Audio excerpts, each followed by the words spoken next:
अल्हम्दुलिल्लाहिल्लज़ी जअलना मुहाफ़िज़ल हदीस वत्तक़ाना मिनर रअई वत्तक़लीद वस्सलातु वस्सलामु अला इमामि अहलिल हदीस सय्यिदिल अबरार व आलिहि तय्यिबीनल अतहार व सहाबतिहिल महदिय्यीनल अख़यार अम्मा बाद। अहलुल हदीस हुम अहलुन नबी व इल्लम यस्हबु नफ्सहु अनफासुहु सहिबु। मुअज़्ज़ज़ सामीन किराम, अॼु अव्हां जे अॻियां चंद इश्कालात वाज़े कंदुसि, जेके इश्कालात ज़िला दादू में रहंदड़ हिकु शख़्स मौलवी अरबाब चांडियो जन अज़ाबे क़बर जे हवाले सां कया आहिनि, जंहिं साबित कयो आहे त क़ुरान ऐं हदीस में क़बर जे अज़ाब जे बारे में त क़बर में अज़ाब आहे ई न। हालांकि क़ुरान मजीद मां साफ़ वाज़े आहे त क़बर में अज़ाब आहे। अहिड़ीअ तरह सही बुख़ारी ऐं दीगर किताबनि में बि मौजूदु आहे रिवायत, त उन में बि साफ़ वाज़े आहे त क़बर जो अज़ाब आहे। हिकु रिवायत में अल्फाज़ आहिनि अज़ाबुल क़ब्रि हक़्क़ुन, क़बर जो अज़ाब बरहक़ आहे। इन रेत चंद हुन जा इश्कालात आहिनि, जन इश्कालात जो अॼु जी मुख़्तसर निशिस्त में इज़ालो अव्हां जे अॻियां रखंदुसि, जेको सलफ़ सालिहीन सहाबाए किराम खां वठी करे अॼु ताईं हिकु मुसल्लम मौज़ू आहे त क़बर में अज़ाब थींदो आहे ऐं हर शख़्स जीअं फ़ौत थिए थो त फ़ौरन उन ते अज़ाब जो सिलसिलो जारी थी वञे थो। जेकॾहिं मोमिन आहे त उनखे उहे राहतूं मिलनि थियूं ऐं जेकॾहिं गुनाहगार आहे त उनखे अज़ाब मिले थो। ही मुहद्दिसीन जो सलफ़ सालिहीन जो नज़रियो हुयो ऐं इन नज़रिए जो सबूत क़ुरान ऐं हदीस ॿिन्हिनि में मौजूदु आहे। अव्हां जे अॻियां अल्लाह रब्बुल इज़्ज़त जो कलाम उन जी आयत रखां थो, अन्नारु युअरज़ून अलैहा गुदुव्वन व अशिय्या व यौम तक़ूमुस्साअ अदखिलू आल फ़िरऔन अशद्दल अज़ाब। फ़िरऔन हिन वक़्तु दुनिया में आहे, लाश इबरत जे तौरु अल्लाह रब्बुल इज़्ज़त उन लाश खे ज़मीन बि अल्लाह रब्बुल इज़्ज़त ज़मीन खे हुकुम ॾिनो, ज़मीन बि क़बूल न कयो, लेकिन अल्लाह रब्बुल इज़्ज़त जे फ़रमान जे मुताबिक़ फ़िरऔन खे अॼु बि अज़ाब थिए थो। बाज़ माण्हू ज़ाहिरी शइ खे ॾिसी करे हुकुम लॻाईंदा आहिनि त क़बर में अज़ाब नथो थिए। इन्हनि खे असां हिकिड़ी मिसाल ॾेई करे पंहिंजे मौज़ू ॾे ईंदासीं त कंहिं शख़्स खे दुनिया में पेट में सूरु थो पए या जिस्म में तकलीफ़ थिए थी, गॾु वेठल हिकु दोस्त उनजो रिश्तेदार उनजो उनखे ख़बर न आहे पवंदी त असांजे हिन शख़्स खे कहिड़ी तकलीफ़ आहे, त इहा ई शइ आहे। ऐं अल्लाह रब्बुल इज़्ज़त जो फ़रमान आहे व मिन वराइहिम बरज़खुन इला यौम युबअसून। बरज़ख चयो ई उन शइ खे वेंदो आहे जेका आड़ आहे, असां नथा ॾिसी सघूं।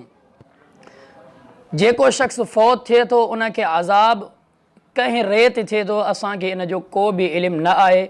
असांजो ग़ैब ते ईमान उन शइ मां इहो आहे त असां ईमान आणियूं त क़बर में अज़ाब थींदो आहे। अल्लाह रब्बुल इज़्ज़त ग़ैब ते ईमान आणण वारनि मोमिननि जूं सिफ़तूं बयानु कंदे बि इहा ई ॻाल्हि वाज़े कई त उन्हनि मां हिकु शइ इहा बि आहे त क़बर में अज़ाब जेको थिए थो असां नथा ॾिसूं, इन जो ताल्लुक़ बरज़ख सां आहे। लिहाज़ा बरज़ख ये ताल्लुक़ खे दुनियावी ॻाल्हियुनि ते फिट करणु इहा हिकु जहालत आहे ऐं बरज़खी अज़ाब खे दुनिया जे अज़ाब वांगुरु फिट करणु इहा बि हिकु जहालत आहे। बरज़ख में कहिड़ी कैफ़ियत सां अज़ाब थींदो आहे असांखे इन जो को बि इल्मु न आहे। असांखे जेको अल्लाह रब्बुल इज़्ज़त पंहिंजे मुक़द्दस कलाम में बयानु कयो आहे, पैगम्बर सल्लल्लाहु अलैहि वसल्लम पंहिंजे अहादीस में बयानु कयो आहे, उन मां साफ़ मालूम थिए थो त क़बर में अज़ाब आहे ऐं क़बर जो अज़ाब हक़ आहे। हर शख़्स खे जेकॾहिं को गुनाहगार आहे त उनखे क़बर जो अज़ाब थींदो ऐं नेकोकार आहे त उनखे जन्नत जूं राहतूं क़बर में मिलंदियूं। हाणे असां पंहिंजे वापसि इश्कालात ते अचूं था। जेके मौलवी अरबाब चांडियो जेको दादू में आहे जन अज़ाब क़बर जे बारे में इश्कालात रखिया आहिनि। उन इश्कालात मां हिकिड़ो पहिरियों जेको बुनियादी गुफ़्तगू शुरू थिए थी उन वक़्तु मौलाना साहब फ़रमाए थो मूं मौज़ू तय करण जे बारे में गुफ़्तगू थो करे त मौज़ू आहे अज़ाब क़बर दलील क़ुरान ऐं अहादीस रसूल मां ॾियणा हुआ।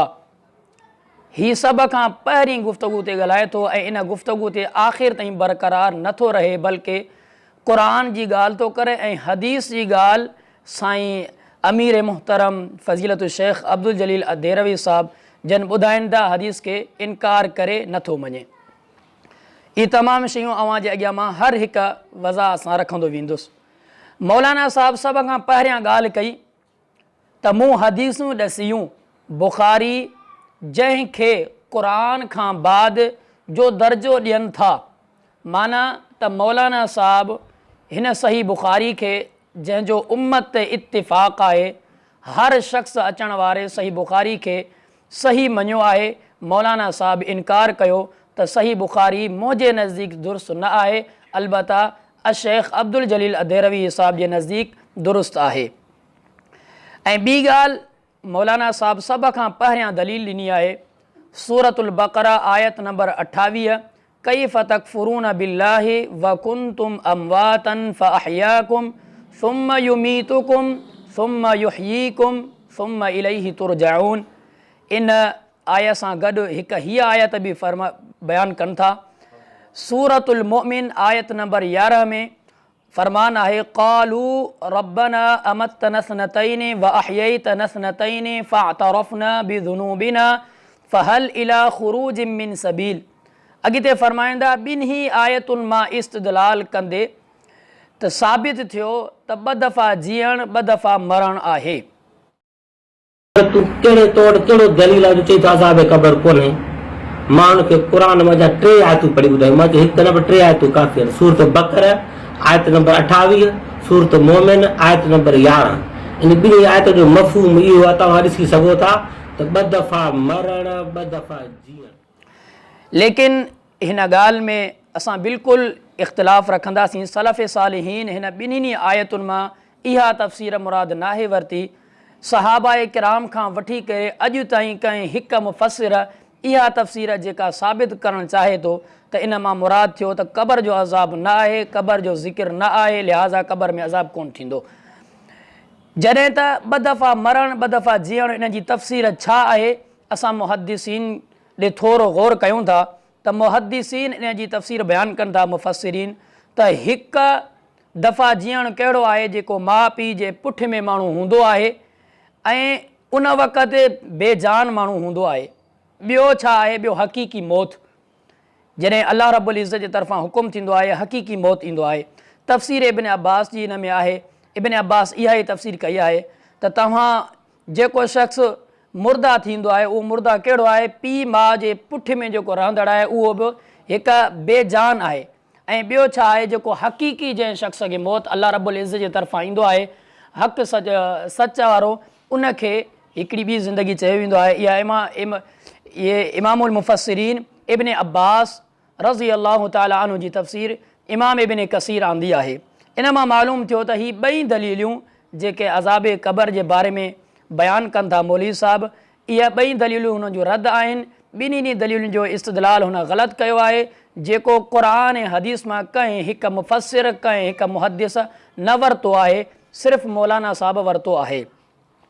3 दलील था ॾियनि मरण खां पोइ छा थो थिए। सूरत सब आयत नंबर 7 में फरमान आहे वक़ाल अल्लज़ीना कफ़रू हल नदुल्लुकुम अला रजुलिन युनब्बिउकुम इज़ा मुज़्ज़िक़्तुम कुल्ल मुमज़्ज़क़ इन्नकुम लफ़ी ख़ल्क़िन जदीद।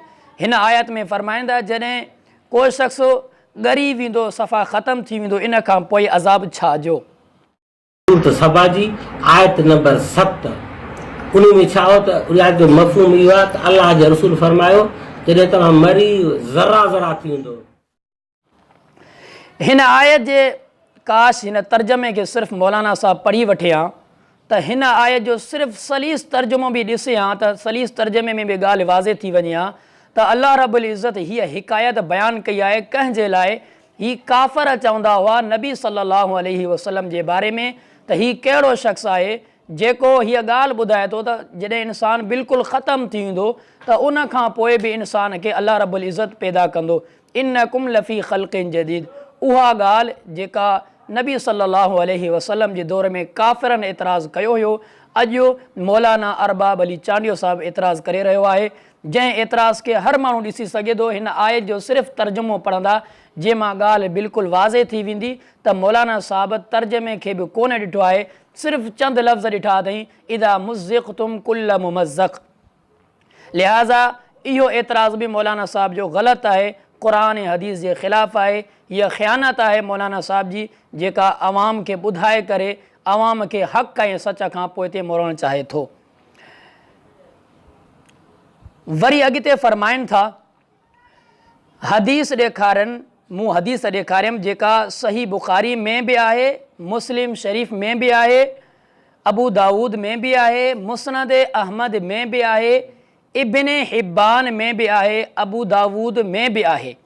इहे लफ़्ज़ आहिनि मौलाना साहिब जा। लेकिन मौलाना साहिब इन लफ़्ज़नि में ॿ ख़ता कयूं आहिनि, ॿ ग़लतियूं कयूं आहिनि। मां अव्हांखे उहे ॿ ग़लतियूं ॿुधाईंदुसि। सभ खां पहिरीं ग़लती मौलाना साहिब जी इल्मी इस्तेदाद इहा आहे त इब्ने हब्बान थो पढ़े, जॾहिं त इब्ने हिब्बान आहे, इब्ने हब्बान न आहे। मौलाना साहिब ग्रामर जे एतबार सां ख़ाली आहे, वाक़िफ़ न आहे।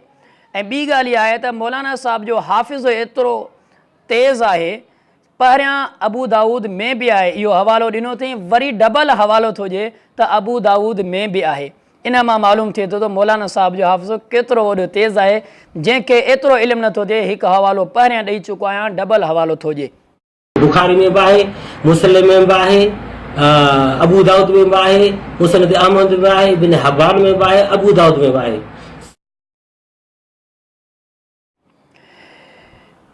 अहिड़ी रत अॻियां हदीस तो हिकु पढ़े जंहिं हदीस मां साबित करे थो त क़बर में अज़ाब न आहे। उहा हदीस बेशुमार किताबनि में मौजूदु आहे।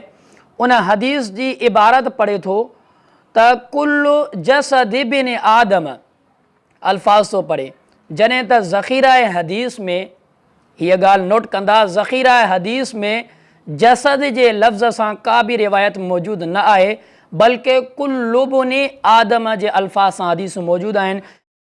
शरीफ जी हदीस आहे, मुस्लिम शरीफ जी हदीस आहे त कुल्लु जसद इब्न आदम यबला, जेका बुखारी में बि आहे, मुस्लिम में बि आहे, अबू दाऊद में बि आहे, इब्ने हिब्बान में बि आहे, मुस्नद अहमद में बि आहे, बेशुमार किताबनि में मौजूदु आहे। इन मां मालूम थिए थो मौलाना साहिब जी सभ खां वॾी ख़यानत इहा बि आहे त ज़ाहिरी लफ़्ज़ इज़ाफ़ी पंहिंजे तरफ़ां ॿुधाए करे अवाम खे, हिकु कम इल्मु माण्हुनि खे पंहिंजी हिकु इस्तेदाद ॿुधाए थो त क़बर में अज़ाब न आहे, जॾहिं त इहा हदीस जे अंदरि अल्फाज़ साबित ई न आहिनि। जेके साबित आहिनि उहे अल्फाज़ इहे आहिनि कुल्लु इब्न आदम तअकुलुल अर्ज़ु इल्ला अजब ज़नबि मिन्हु ख़ुलिक़ व फ़ीहि युरक्कब। इहे अल्फाज़ आहिनि। इन अल्फाज़ जी माना ऐं ख़ुलासो इहो आहे त इंसान जॾहिं क़बर में वेंदो त उन खां बाद उनखे अज़ाब हलंदो रहंदो, अज़ाब थींदो रहंदो। इंसान जो पूरो जिस्म ॻरी वेंदो आहे, रीढ़ जी हॾी रहंदी आहे, जंहिंमां इंसान खे अल्लाह रब्बुल इज़्ज़त क़यामत जे ॾींहुं पूरो जो पूरो उथारींदो। इन मां इहा ॻाल्हि क़तान साबित नथी थिए त क़बर जो अज़ाब न आहे, छो जो त रीढ़ जी हॾी बि बरक़रार आहे। जेकॾहिं को अज़ाबे क़बर जो इनकार करे थो त पोइ रीढ़ जी हॾी जो बि साबित करे ॾेखारे त उन हॾी खे अज़ाब नथो थिए। इन जी का बि दलील मौलाना साहिब न ॾिनी आहे, जॾहिं त हीअ हदीस वरी धड़ल्ले सां बयानु थो करे त तव्हां पाण बि मौलाना साहिब खां पुछो, जॾहिं त असां पाण खां पुछूंसि था त हिन हदीस जा पहिरियां त लफ़्ज़ जसद किथे बि साबित न आहिनि। ऐं ॿी ॻाल्हि इहा आहे त रीढ़ जी हॾी तॾहिं बि बरक़रार आहे त इन मां इनकार केॾांहुं साबित आहे। कंहिं हिकु मुहदिस, कंहिं हिकु मुफ़सिर इन हदीस खे पेश करे क़ब्र जे अज़ाब न हुजण ते दलील ॾिनी हुजे त असांखे ॾेखारियो। असांजी इहा चैलेंज आहे। हदीस आहे त कुल्लु जसद इब्ने आदम यबला, सॼी हदीस में पढ़ी ॿुधाए त जॾहिं सभु माना तव्हां वरी बि मौलवी साहिब खां पुछी सघो था, हे रिवायत बुखारी शरीफ़ जी बि अथव, मुस्लिम शरीफ़ जी बि अथव, अबू दाऊद जी बि अथव, मुस्नद अहमद जी बि अथव, इब्न हिब्बान जी अथव, इब्न माजा जी बि अथव वग़ैरह। त जॾहिं क़ब्र में जिस्म जो को नालो निशानी न रहियो त अज़ाब कंहिंखे, वरी अकुल जी दलील माण्हू काफ़ी ॾिना आहिनि। मां चयो हिकिड़ो बिनफर्द माण्हू आहे, हुनजे मथां पुलिस थी अचे, उहो माण्हू मरी थो वञे, छा पुलिस जे मथां एफ आई आर कटींदी, पुलिस खे सज़ा ॾींदी? अॻिते हलूं था। इन खां पोइ ही अक़ली दलील फ़रमाइनि था त हिकिड़ो शख़्स हुयो जेको मरी वियो, मरी थो वञे, उनखे पुलिस अचे करे कहिड़ी सज़ा ॾींदी। इन अक़ली दलील जी सभ खां पहिरियां वाइस में मां वज़ाहत कई आहे, जेका शुरू में ई इब्तिदा कई आहे, त बरज़ख जो ताल्लुक़ ऐं दुनिया जे अज़ाब जो ताल्लुक़ बिल्कुलु अलॻि आहे ऐं उन्हनि ॿिन्हिनि खे असां हिकु नथा शुमार करे सघूं। जेकॾहिं कंहिं शख़्स खे मौत अची वई आहे, पुलिस मथां पुगी आहे, पुलिस खे ख़बर आहे त उनखे अज़ाब थिए थो या न, पुलिस खे इहा बि ख़बर न आहे। इन जी ॿी मिसाल, कंहिं शख़्स खे तकलीफ़ आहे जिस्म में, पेट में सूरु आहे, इन खां अलावा ॿी तकलीफ़ आहे, केतिरा बि माण्हू अॻियां बीहारियो, कंहिं माण्हू खे ख़बर न पवंदी त हिन शख़्स खे छा थो थिए। इहा ई ॻाल्हि आहे, इहा हिकु दुनियावी मिसाल आहे ऐं दुनियावी मिसाल में इहा ॻाल्हि माण्हू साबित नथो करे सघे त बरज़ख जी ॻाल्हि त बिल्कुलु ई अलॻि आहे, जेका मां पहिरियां अव्हां जे अॻियां आयत बि रखी, व मिन वराइहिम बरज़खुन इला यौम युबासून। शरीयत जे मुआमिले में इंसान अक़ल जी दलील कॾहिं बि पेश नथो करे सघे। अक़ल अलॻि आहे, शरीयत अलॻि आहे। अक़ल जी मिसाल शरीयत जे लिहाज़ सां बिल्कुलु अधूरी आहे। अक़ल जी मिसाल जावेद अहमद गामिदी ॾींदो आहे, जेको हदीस जो बिल्कुलु इनकार कंदो आहे। ऐं अॼु को शख़्स अक़ल जी मिसाल शरीयत जे मुताबिक़ ॾिए त असां हुनखे इहा ई ॻाल्हि कंदासीं, शरीयत ते असांखे अमल करण जो हुकुम ॾिनल आहे, अक़ल जे मुताबिक़ असांखे ज़िंदगी गुज़ारण जो हुकुम न आहे। वरी अॻिते फ़रमाइनि था मौलाना साहब, त पोइ फ़रमाइनि था, याने अब्दुल जलील, शेख अब्दुल जलील साहब जे बारे में फ़रमाइनि था त उन्हनि दलील ॾिनी उज़ैर अलैहिस्सलाम जी, त उनखे अल्लाह रब्बुल इज़्ज़त 3 दफ़ा जीआरियो। त अरबाब साहब चवनि था त मूं चयो इहो मौजिज़ो आहे, अल्लाह रब्बुल इज़्ज़त पैगम्बर ते सादिर कयो आहे, पंहिंजे नबी ते सादिर कयो अथई, इहो मौजिज़ो हिते साबित नथा करे सघो। ठीकु आहे, बिल्कुलु सही आहे, इहा ॻाल्हि असां मञीसीं, लेकिन अॻियां मौजिज़े खां अलावा साफ़ आयतूं मिली वञनि त पोइ मौजिज़ो बि आम हालत जे लाइ असां क़बूल करे सघूं था। पहिरियां त मौजिज़ो आहे, इन में को इनकार न आहे, मौजिज़ो आहे, हक़ीक़ी मौत थी वियो, इन खां बाद अल्लाह रब्बुल इज़्ज़त उनखे जीआरियो। लेकिन अॻी ॻाल्हि जेका बिल्कुलु ख़िलाफ़ कंदा अरबाब साहब, उहो छा था चवनि, ऐं मुंहिंजी दलील छा ॾिनल आहे, उहा इहा आहे त अल्लाह जा रसूल फ़रमाइनि था, जेकॾहिं मुंहिंजी ॻाल्हि क़ुर जे मुताबिक़ हुजे त क़बूल कयो, क़ुर जे मुताबिक़ न हुजे त उनखे रद्द कयो, फ़रुद्दूहु, उनखे रद्द कयो। इहा हदीस ॾेई करे ॻाल्हि साबित कनि था त रसूलुल्लाह सल्लल्लाहु अलैहि वसल्लम जो फ़रमान आहे त मुंहिंजी ॻाल्हि क़ुर जे मुताबिक़ हुजे क़बूल कयो, मुताबिक़ न हुजे उनखे रद्द कयो। इन हदीस ते असांजा चंद सवालात आहिनि। सभ खां पहिरियों सवाल इहो आहे त इहा हदीस साबित करे ॾेखारे असांखे मौलाना साहब, असांजी चैलेंज आहे त इहा हदीस कहिड़े किताब में आहे ऐं इन हदीस खे कंहिं मुहदिस पंहिंजे किताब में बा सनद आंदो आहे ऐं इन जी सनद छा आहे, सही सनद सां साबित करे ॾेखारे। मां चवंदो असां नबी से उहा हदीस मञींदासीं, नबी जी हदीसुनि खे पढ़ी ॿुधाई, अलाह जा रसूल था फरमाइनि, मुंहिंजी जेकॾहिं ॻाल्हि तव्हांखे मुंहिंजी हदीस अचे उनखे भेटायो अलाह जे क़ुर सां, मां सॼी उनखे हदीस पढ़ी ॿुधाई, इबारत पढ़ी ॿुधाई। जेकॾहिं मुंहिंजी इहा ॻाल्हि क़ुर सां मिले थी त उनखे क़बूल कयो, पर जेकॾहिं मुंहिंजी ॻाल्हि क़ुर सां नथी मिले फरुद्दू, उनखे वापसि कयो, मोटाए छॾियो। ॿी ॻाल्हि इहा आहे, जेकॾहिं असां इन हदीस खे क़बूल कयूं, मञूं आरज़ी तौर ते त क़ुर मजीद जे ख़िलाफ़ थी वञे ऐं हिकु बि हदीस क़ुर जे ख़िलाफ़ न आहे, छो क़ुर अल्लाह रब्बुल इज़्ज़त नाज़िल कयो आहे पैगम्बर ते ऐं क़ुर जी वज़ाहत नबी सल्लल्लाहु अलैहि वसल्लम जी ज़बानी अल्लाह रब्बुल इज़्ज़त कराई आहे, लितुबय्यिन लिन्नास मा नुज़िला इलैहिम। इन मां मालूम थिए थो पैगंबर सल्लल्लाहु अलैहि वसल्लम का बि अहिड़ी ॻाल्हि न कई हूंदी जेका क़ुरान जे ख़िलाफ़ हुजे।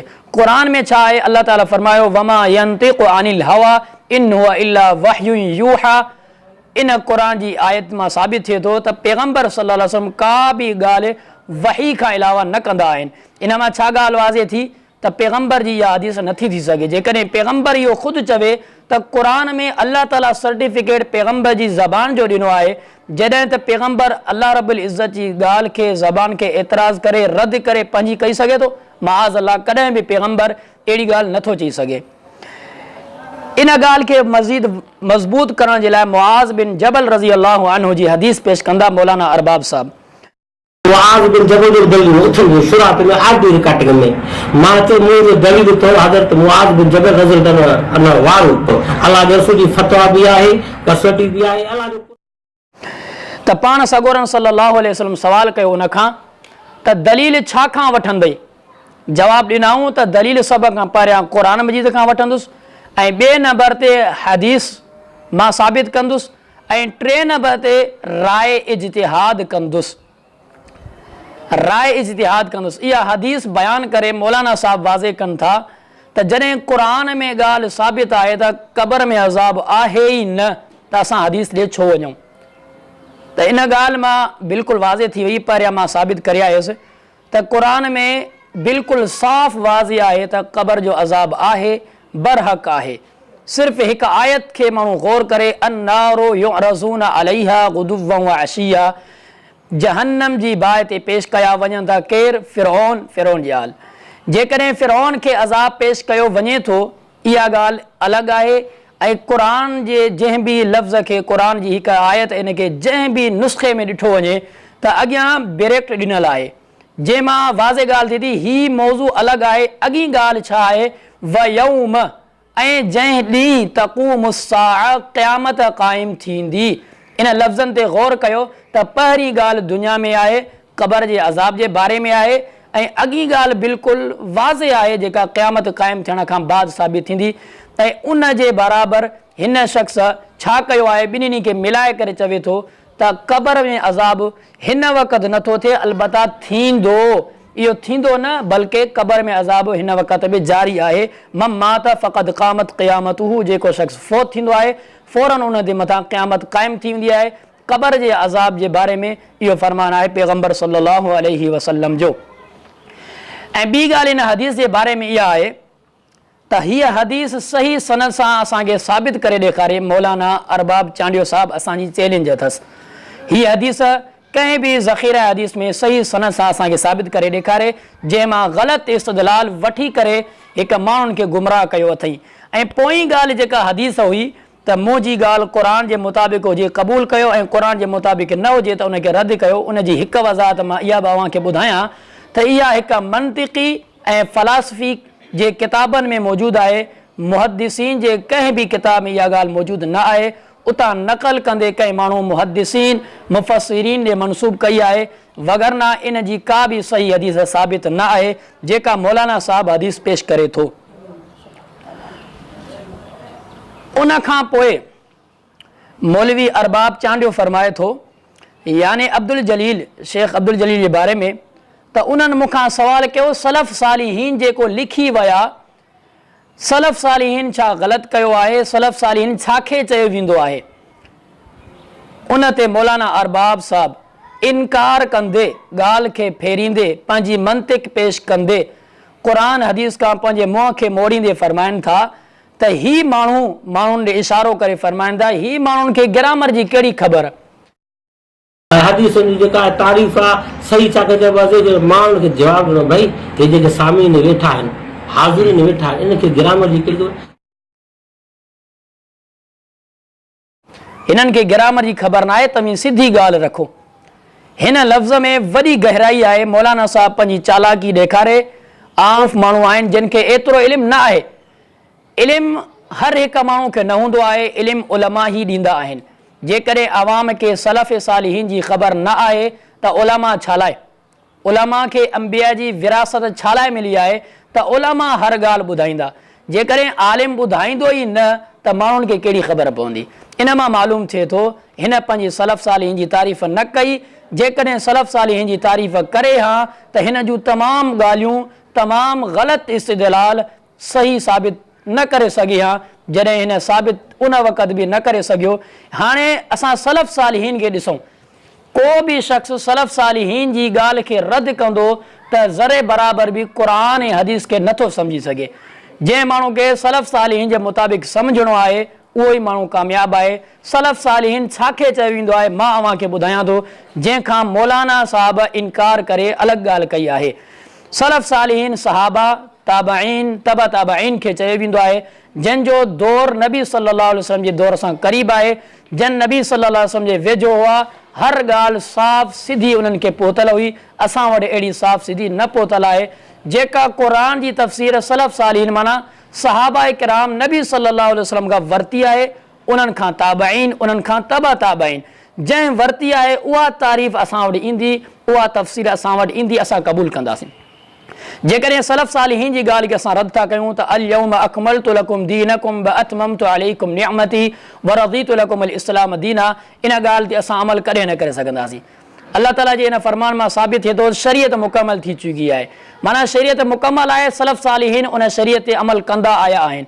को बि अहिड़ो सलफ़ सालिहीन को बि अहिड़ो न आहे जंहिं का हदीस हुजे जंहिं ते हिकु इंसान खे अजर मिले ऐं उहा अजर वारी ॻाल्हि कंहिं हिकु सहाबी न कई हुजे, उनखे अमल न कयो हुजे।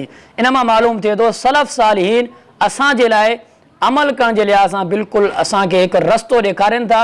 उनजो इनकार हिकु बेवकूफ़ी आहे, हिकु जहालत आहे। जेको इनकार कंदो उहो माण्हू गुमराह ई थींदो। मौलाना साहब सलफ़ सालिहीन जी तारीफ़ खां बिल्कुलु इनकार कयो, जॾहिं त मौलाना साहब खे सलफ़ सालिहीन जी तारीफ़ बि न आई।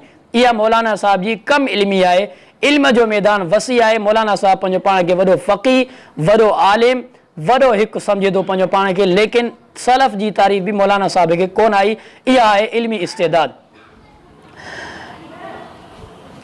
वरी अॻिते लफ़्ज़ चवे थो, ही लफ़्ज़ चवे थो त सलफ़ सालिहीन जी तारीफ़ जो इनकार करे बिल्कुलु वाज़े अॻिते हलण सां चवे थो इल्मे रिजाल जो इनकार, त 15वीं ऐं 14वीं सदी जो को माण्हू अचे चवे थो त फ़िलाणी ख़बर ग़लति आहे, फ़िलाणी ज़ईफ़ आहे। का हदीस ॿुधाईसीं, उन हदीस खे फ़िलाणी माण्हू ज़ईफ़ चयो। छा हिन खे कहिड़ी ख़बर त हीअ हदीस ज़ईफ़ आहे या सही आहे? सदी वारो मौलवी साहब उन वक़्त गॾु हो छा त उहो हाफ़िज़ जो कमज़ोर हो, हिनखे ख़बर कीअं पई? असांजो हिन खां सवाल आहे, मौलाना साहब इल्म महफ़ूज़ आहे, ज़र्रे बराबरि बि इल्म जेको आहे उहो महफ़ूज़ आहे ज़ख़ीरा हदीस में। मौलाना साहब खे इल्म बिल्कुलु न आहे त सलफ़ सालिहीन छा खे चयो वेंदो आहे। जेकॾहिं सलफ़ सालिहीन जी तारीफ़ करे हा त हुनखे ख़बर पइजी वञे हा त हदीस खे ज़ईफ़ चवणु ऐं हदीस खे सही चवणु इहो हिन उम्मत जो ख़ासो आहे। अल इस्नादु मिनद दीन, इस्नाद सनद पेश करणु दीन जो हिकु हिसो आहे। जेकॾहिं सनद पेश न कई वञे हा त अॼु जो हिकु शियो बि पंहिंजी ॻाल्हि खे साबित करे ॾेखारे हा, बिरेवली पंहिंजी ॻाल्हि खे साबित करे ॾेखारे हा, देवबंदी पंहिंजी ॻाल्हि खे साबित करे ॾेखारे हा, मोतज़िली पंहिंजी ॻाल्हि खे साबित करे ॾेखारे हा, जहमी पंहिंजी ॻाल्हि खे साबित करे ॾेखारे हा, ऐं कर्रामी या फ़लासफ़ा पंहिंजी ॻाल्हि खे साबित करे ॾेखारनि हा। हर हिकु शख़्स कादियानी जी ॾिसो आख़िरी नबी जो इनकार करे पंहिंजी ॻाल्हि खे साबित कंदा, उहे बि क़ुर मां ई इस्तदलाल कंदा, जेको ग़लति इस्तदलाल आहे। जहिड़ी तरह मौलाना साहब ग़लति इस्तदलाल करे थो त मौलाना साहब खे इहा बि ख़बर न आहे त हदीस खे ज़ईफ़ चयो वेंदो आहे ऐं सही चयो वेंदो आहे। इल्मु महफ़ूज़ आहे शुरू खां वठी करे हिन वक़्त ताईं सनद सां बिल्कुलु इल्मु मौजूदु आहे, जंहिंजे करे ज़ईफ़ ॻाल्हि जहिड़ीअ तरह को हिकिड़ो मन ग़लति हदीस पेश करे थो त उनखे माण्हू रद्द कंदो आहे। इहा क़ुर मां बि ॻाल्हि साबित आहे। या अय्युहल्लज़ीना आमनू इन जाअकुम फासिकुम बिनबइन फतबय्यनु, फतबय्यनु जी छा माना आहे? जेकॾहिं असां उन जी तफ़्तीश न कंदासीं त अॻियों ॻाल्हि कहिड़ो ॿुधाए थो। अॼु जे दौर में कोई यहूदी को ईसाई ॻाल्हि खणी अचे, असां उनखे क़बूल तॾहिं कंदासीं जॾहिं उनखे तलाश कंदासीं। जेकॾहिं असां इहा तलाश न कंदासीं त हर हिकु ॻाल्हि खणी ईंदो ऐं असांजे दीन में बिगाड़ थींदो। जहिड़ी तरह यहूदियुनि ईसाइनि जी ॻाल्हियुनि में बिगाड़ अचे वियो, असांजी शरीयत में बिगाड़ अची वेंदो। मौलाना साहब अॻिते चवनि था, मां अव्हां जे अॻियां वेठो आहियां, मूंखे ॿुधायो छा मुंहिंजो हाफ़िज़ो कमज़ोर आहे या सही आहे? पंहिंजी ॻाल्हि ॿुधाइनि था। जॾहिं त इन ॻाल्हि मां वाज़े थिए थो त मौलाना साहब उसूल हदीस खां बिल्कुलु ख़ाली आहे, ज़रे बराबरि बि उसूल हदीस जो इल्मु मौलाना साहब खे न आहे। उसूल मुहद्दिसीन क़ाइमु कया आहिनि, जहिड़ी रीति मां पहिरियां आयत पेश कई, आयत मां उसूल मुहद्दिसीन साबित कया आहिनि। इहा ॻाल्हि बिल्कुलु मौलाना साहब जी ग़लति आहे, क़तान दुरुस्त न आहे। मौलाना साहब अॻिते चवनि था अल्लाह जे रसूल जी ॻाल्हि ऐं अल्लाह रब्बुल इज़्ज़त जी ॻाल्हि, कंहिं माण्हू जेको शख़्स उनखे ज़ईफ़ चवे उहो ख़ाइन आहे। क़तान न, हा रिवायत खे ॾिसंदासीं, इहे लफ़्ज़ आहिनि। क़तान न, हा रिवायत खे ॾिसंदासीं। अल्लाह जो रसूल आहे, अल्लाह जो नबी आहे, उन जी ॻाल्हि कमज़ोर नौज़ बिल्लाह, उन जी ॻाल्हि ज़ईफ़ नौज़ बिल्लाह। क़तान न, हा रिवायत अल्लाह जे रसूल जी ॻाल्हि न आहे, कंहिं मनसूब ॻाल्हि कई आहे उनखे ॾिसंदासीं। इन लफ़्ज़नि ते असां मौलाना साहब खां सवाल था कयूं। पहिरीं ॻाल्हि इहा आहे जेको अल्लाह ऐं अल्लाह जे रसूल जे फ़रमान खे ॾिसण खां बाद, साबित थियण खां बाद जेको न मञे उहो ख़ाइन न आहे, बल्कि उहो मुनकिर आहे, उहो काफ़िर आहे। छो? साफ़ उन ॻाल्हि खे इनकार कयो जेको क़ुर हदीस मां मिली वई साफ़। ॿी ॻाल्हि इहा आहे त चईं हा रिवायत खे ॾिसंदासीं, इहा ॻाल्हि बिल्कुलु सही आहे। असां बि रिवायत खे ॾिसी करे ई हुकुम लॻाईंदा आहियूं, कॾहिं बि अखियूं बंदि करे असां हुकुम रिवायत ते न लॻायो आहे। इहो मौलाना साहब जी ज़बान ते ई फ़ैसिलो आहे। जॾहिं मौलाना साहब ख़ुदि मञे थो, पंहिंजो हाफ़िज़ो इहो आहे, थोरो पहिरियां ॻाल्हि कई त हदीस खे ज़ईफ़ करणु, साबित सही करणु कीअं आहे, ऐं थोरो अॻिते हली करे जे असां ॾिसंदासीं, तव्हां छा ॾिसंदव, जेका तव्हां ॾिसो था असां उहो ई तव्हां खां मुतालिबो कयूं था। ॾिसी करे दलील पेश कयो जेका क़ुर हदीस में मौजूदु हुजे। अहिड़ी रीति अॻिते मौलाना साहब चवे थो, जॾहिं शेख अब्दुल जलील साहब इहा ॻाल्हि पेश कई हुनजे अॻियां त फ़िरौन ते सुबुह शाम अज़ाब पेश कयो वेंदो आहे। अन्नार युअरज़ून अलैहा गुदुव्वन व अशिया, इन जी तफ़सीर मां थोरो टाइम पहिरियां बि पेश करे आयुसि। उन वक़्तु मौलाना साहब पंहिंजी इनहिराफ़ कंदे ॻाल्हि खे मोड़ींदे चवे थो इहा ॻाल्हि ईअं न आहे, बल्कि सूरतुल मुमिन में आहे। इहा ॻाल्हि छा जेका आहे इन जी वज़ाहत सूरत हूद आयत नंबर 98 में आहे, जंहिंमें आहे यक़दुमु क़ौमहु यौमल क़ियामह। इन मां साबित करे थो त हीउ हिते अज़ाब आहे, इहो अज़ाब हिते न मिलंदो बल्कि आख़िरत में मिलंदो। ऐं इन खां वॾी ॻाल्हि अॻिते छा थो करे त ॾिसो हिन आयत में अन्नार युअरज़ून अलैहा गुदुव्वन व अशिया, इन में ऐं यक़दुमु क़ौमहु यौमल क़ियामह, इन ॿिन्हिनि में तारुज़ थो अचे। हाणे तव्हां हल ॾेखारियो ततबीक जो। इहा सूरत मोमिना आयत नंबर 46 आहे। इन जी माना ईअं न आहे कि माण्हुनि जे इन माना खे रद्द करण जे लाइ क़ुर पाक जे सूरत जेका ॿी पढ़ी आहे सूरत हूद, उन जी आयत नंबर 98 में साॻियो फ़िरौन उन जो ई किसो आहे। उते लिखियलु आहे त फ़िरौन पंहिंजे क़ौम जी अॻुवाणी कंदो क़यामत जे ॾींहुं। मां अरबी मतन में ॾसी मान, इबारत ॾसी मान, अरबी मतन ॾसियो मान, क़ुर पाक जी आयत ॾसी मान। मां चयो हिते क़ुर छा थो चए त फ़िरौन ऐं पंहिंजे क़ौम जी अॻुवाणी कंदो क़यामत जे ॾींहुं हुनखे जहन्नम में ॻणींदो। हिते आहे क़यामत जे ॾींहुं, हुन आयत में हिन महिल दुनिया में या क़बर में अज़ाब कयो थो वञे। मां चयो आयत जी तकबीर कयो। सभ खां पहिरीं ॻाल्हि हिन में मां इहा रखंदुसि त तारुज़ ॿिन्हिनि आयतुनि में बिल्कुलु नथो अचे। कंहिं मुहदिस तारुज़ पेश न कयो आहे, लेकिन अॼु हिकु पंहिंजो पाण खे वॾो मुहदिस फ़क़ीह सम्झण वारो क़ुर जी आयतुनि में तारुज़ पेश करे थो। तारुज़ कॾहिं बि क़ुर जी आयतुनि में न आहे। ॿी ॻाल्हि इहा आहे अन्नार युअरज़ून अलैहा गुदुव्वन व अशिया जो ताल्लुक़ क़बर जे अज़ाब सां आहे, जॾहिं त यक़दुमु क़ौमहु यौमल क़ियामह, इन जो ताल्लुक़ क़यामत जे ॾींहुं आहे जेको क़बर मां उथंदा ऐं उथण खां बाद जेके मराहिल तय थींदा। मौलाना साहब इन खे हिकु तारुज़ जी सूरत अख़्तियार कई आहे, बिल्कुलु तारुज़ न आहे। जेकॾहिं इहा ॻाल्हि आहे त क़ुर में बेशुमार ॿिए बि फ़रमान आहिनि जन मां मौलाना साहब जे अक़ल जे मुताबिक़ तारुज़ हुजे, असां उनखे हक़ीक़ी तारुज़ न चवंदासीं। क़ुर ऐं हदीस में कंहिं बि मक़ाम ते तारुज़ न आहे। हिकु इंसान जी घटि इल्मी आहे, इल्मु न अथसि, जंहिंजे करे हू हुनखे तारुज़ शुमार करे थो, वग़ैरह तारुज़ न आहे। ऐं अॻिते इन आयत जे बारे में मौलाना साहब चए थो त हिन आयत जो तर्जमो मुतरजिमीन हाल जो कयो आहे, माना हाणे बि अज़ाब हुननि खे थिए थो फ़िरौन खे। जॾहिं त मुतरजिम इहा ग़लती कई आहे तर्जमो हिते जेको सीगो मजहूल मुज़ारे मजहूल जो आहे हिते तर्जमो थींदो मुस्तक़बिल जो, यानी हिन वक़्त अज़ाब न थींदो बल्कि बाद में उन्हनि खे अज़ाब थींदो जॾहिं क़यामत क़ाइमु थींदी मुस्तक़बिल में। इहो तर्जमो मौलाना साहब खां असांजी चैलेंज आहे, कंहिं हिकु मुफ़स्सिर पंहिंजे क़ुरान में कयो आहे असांखे ॿुधाए। अरबी जी किताब कंहिंजो हवालो हुजे, तफ़सीर तबरी जो हवालो हुजे, या इन खां अलावा तफ़सीर इब्न कसीर जो हवालो हुजे, तफ़सीर जंहिं जो बि हवालो हुजे, उर्दू तफ़सीर जो हवालो हुजे, या तफ़सीर हाफ़िज़ सलाहुद्दीन यूसुफ साहब जी जे आहसनुल बयान जो, इन खां अलावा सऊदी अरब मां जेके बि तफ़सीरियूं शाया थियूं आहिनि, कंहिं हिकु तफ़सीर जो हवालो हुजे त कंहिं हिकु मुहद्दिस हिकु मुफ़स्सिर मुस्तक़बिल जी तर्जुमो मुस्तक़बिल जो तर्जुमो कयो हुजे, जॾहिं त हर मुफ़स्सिर तर्जुमो हाल जो ई कयो आहे, उन्हनि खे अज़ाब थियो वञे थो। ऐं अज़ाब उन्हनि खे हिन वक़्त बि थिए थो जेकॾहिं फ़िरौन दुनिया में आहे, लाश अंदरि न आहे, लेकिन अज़ाब हिन वक़्त बि थिए थो। इहो ई आहे बरज़ख जो ताल्लुक़ जंहिंजो असांखे इल्मु न आहे। इन ते बेशुमार तफ़सीरियूं मां पेश करे सघां थो, जंहिं तफ़सीरुनि मां वाज़े आहे फ़वाइद सतारिया ॾिसी रखो, उन में बि ॻाल्हि आहे त क़बर में अज़ाब हिन वक़्तु फ़िरौन खे हिन वक़्त बि अज़ाब सुबुह शाम पेश कयो वञे थो। अहिड़ीअ तरह कंहिं ॿी तफ़सीर क़ुरान मजीद जो तर्जुमो जेको सऊदी अरब मां दारुसलाम खां शाया थियल आहे उनखे बि ॾिसी सघो था।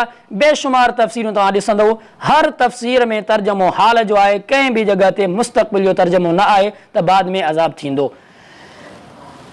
अॻिते हलूं था, मुतरजिम जे बारे में अॻिते चवनि था त मौलाना साहब ख़ुदि बि एतराफ़ कयो आहे, जॾहिं त शेख अब्दुल जलील साहब कॾहिं बि एतराफ़ न कयो आहे त इन आयत मां मुतरजिम खां ग़लती थी आहे। इहा इन जी बिल्कुलु जेका ख़यानत जो हिन खे इल्मु बि न आहे, अवाम खे इल्मु नथो ॾिए बल्कि पंहिंजो पाण लिकाए थो ॻाल्हि। आख़िर में चए थो वापसि पंहिंजा दलाइल पेश थो करे, जेके दलाइल हुन ॾिना पंहिंजा दलाइल मुकमल थी वियसि, इन खां बाद वरी दलाइलनि खे रिपीट थो कराए। दलाइल थो ॿुधाए, हदीस थो पढ़े, कुल्लु जसद इब्न आदम यबला, इहा पूरी हदीस पढ़े थो जेका बुखारी में, अबू दाऊद में, नसाई में, इब्न माजा में, मुस्नद अहमद में, इब्न हिब्बान में, बेशुमार किताबनि में मौजूदु आहे। इन जी वज़ाहत मां पहिरियां करे चुको आहियां त हिन जी हिकु ख़यानत जसद या लफ़्ज़ सां आहिनि, जसद या लफ़्ज़ ज़ख़ीरा हदीस में मौजूदु न आहिनि। ॿी ॻाल्हि, रीढ़ जी हॾी मौजूदु आहे, जेका हॾी उन खां बि अल्लाह रब्बुल इज़्ज़त उन शख़्स खे क़यामत जे ॾींहुं उथारींदो, माना उन हॾी खे बि अज़ाब थिए थो। मुहद्दिसीन जो मुफ़स्सिरीन जो मुसल्लम उसूल आहे, अज़ाब जेको आहे रूह खे बि थींदो आहे ऐं क़बर में जेको शख़्स जिस्म सां हूंदो आहे उनखे बि अज़ाब थींदो आहे। इहा मुसल्लम ॻाल्हि आहे, कंहिं बि मुफ़स्सिर कंहिं बि मुहद्दिस इनकार न कयो आहे। इमाम बुख़ारी रहमहुल्लाह अन्नारु युअरज़ूना अलैहा, इहे आयतूं हिकु ॿ आंदे करे उन्हनि मां क़बर जो अज़ाब साबित कयो आहे। क़बर जे अज़ाब खे हर हिकु मुफ़स्सिर साबित कयो आहे, जंहिं बि किताब खे खोले ॾिसो क़बर जो अज़ाब आहे। अॻिते मौलाना साहब सूरत मोमिन जी आयत 11 में तफ़सीर था पेश कनि मौलाना अशरफ अली थानवी जी, जंहिंमां ॻाल्हि वाज़े कनि था त रब्बना अमतना सनतैनि वाहियतना सनतैनि फ़अतरफ़ना बिज़ुनूबिना फ़हल इला ख़ुरूज मिन सबील। इन मां साबित इहा ॻाल्हि था कनि त ॿ दफ़ा जीअण ॿ दफ़ा मरणु, इन मां इहो ई आहे, हिकिड़ो इंसानु दुनिया में आयो, ॿियो क़यामत जे ॾींहुं उथंदो। इहा बिल्कुलु ॻाल्हि ग़लति आहे। इहा ॻाल्हि जेका तफ़सीर अशरफ अली थानवी साहब कई आहे, जेकॾहिं अशरफ अली थानवी कई आहे, तव्हां मुफ़स्सिरीन खां ॾेखारियो अशरफ अली थानवी जी इहा तफ़सीर क़बूल न आहे। हाणे वरी ॾियां थो तव्हांखे मां तफ़सीर, कंहिंजो तफ़सीर थो ॾसियां, अशरफ अली थानवी, उनजी तफ़सीर मां तव्हांखे ॾसियां। सामिन हज़रात व नाज़रीन, उहा आयत ही थो जेका मां तव्हांखे दावा करे ॿुधायां त मोमिन में लिखियलु आहे, ॿ दफ़ा मरण, ॿ दफ़ा जीअण, क़यामत जो ॾाढो थींदो। हाणे छा थो चओ, हाणे ॿुधिजो, वह लोग कहेंगे कि ए हमारे परवरदिगार, आपने हमको 2 बार मुर्दा रखा और 2 बार जिंदगी दी। हाशो नंबर 3 हाणे हिन जी तशरीह ॾिसो वरी, 2 दफ़ा मरण, 2 दफ़ा जीअण, पाण एतिरा कंदा। हाशो नंबर 3 है 2 बार मुर्दा रखा, यानी 1 बार कबल तौलद जबकि हालत जमानदात में थी जिसमें जान मुतारफ नहीं हुई, और दूसरी बार जिसको सब मौत कहते हैं, और 2 बार जिंदगी दी, यानी एक दुनिया की जिंदगी, दूसरी आखिरत की जिंदगी। उन जी ग़लति आहे तफ़सीर। तव्हां सलफ़ सालिहीन जी तफ़सीर ॾेखारियो, अशरफ अली थानवी ॾे छो विया आहियो? तव्हां पंहिंजो पाण खे अहलुल हदीस चवण वारा आहियो। जेकॾहिं अशरफ अली थानवी जी तफ़सीर इहा सही बि आहे, इन जी ताईद में तव्हां असांखे सलफ़ सालिहीन जी तफ़सीर ॾेखारियो। जेके मशहूरु तफ़सीर हुजनि तव्हां सलफ़ सालिहीन जूं उहे ॾेखारियो। हीअ तफ़सीर बिल्कुलु ग़लति आहे। हिन तफ़सीर जो असां एतिराज़ कयूं था। कंहिं बि मुफ़सिर हिन तफ़सीर जी मुताबिक़त न कई आहे, लिहाज़ा ही शाज़ तफ़सीर आहे। शाज़ तफ़सीर जे करे शाज़ खे असां मादूम कयूं था। अहिड़ी रीति अॻिते मौलाना साहिबु चवे थो त मां हिकु इहा ॿुधाइनि था, अॻी ॻाल्हि था ॿुधाइनि फ़िरौन जे बारे में, त फ़िरौन खे अज़ाब जेको आहे सो क़यामत जे ॾींहुं थींदो, पंहिंजी क़ौम जी क़यादत कंदो, यक़्दुमु क़ौमहू यौमल क़ियामह। इन खां अॻिते लफ़्ज़ इस्तेमालु था कनि त मां 3 आयतूं ॾेखारियूं, जॾहिं त हिकु आयत सूरत मुमिन ऐं ॿी आयत सूरत हूद जी ॿुधाईंदा, 3 आयतूं नथा ॾेखारनि। मौलाना साहिब जो इहो हाफ़िज़ो आहे, थोरो टाइम पहिरियां ॿुधायो थी, उन्हनि खे विसारे चुको आहे। हे ॿियो दलील मूं जेको ॾिनो हुननि चयो त फिरौन खे सुबुह शाम अज़ाब कयो थो, माना क़बर बिकोले हुननि जी। हाणे मां हुनखे ही जवाबु ॾिनो, ऐं फिरौन जो हुकुम सिधो न हो। क़यामत जे ॾींहुं फिरऔन पंहिंजी क़ौम जो अॻुवाण थींदो, पोइ खेनि बाहि में घेड़ींदो, ऐं जंहिं घिट में घेड़िया वेंदा सो बुछड़ो आहे। सूरत कहिड़ी आहे? सूरत ॾिसी सघो था, सूरत हूद आयत नंबर 98। हाणे हिते क़ुर छा चयो आहे त फिरौन खे मतिलबु आयत जो मतिलबु छा त क़यामत जे ॾींहुं फिरौन ऐं फिरौनी जहन में घिड़ंदा, बाहि में घिड़ंदा। हुन जेको त माना हुन कई आहे त हिन महिल हुनखे बाहि पेश कई थी वञे।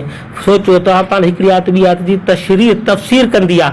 छा ही तफ़सीर? अञा मां हिन जे दलील जॾहिं टी तव्हांखे आयत ॾसियां थो, हीअ आयत फिरौन जे बारे में सूरत नाज़ियात, फ़अख़ज़हुल्लाहु नकालल आख़िरत वल ऊला, आयत नंबर 35।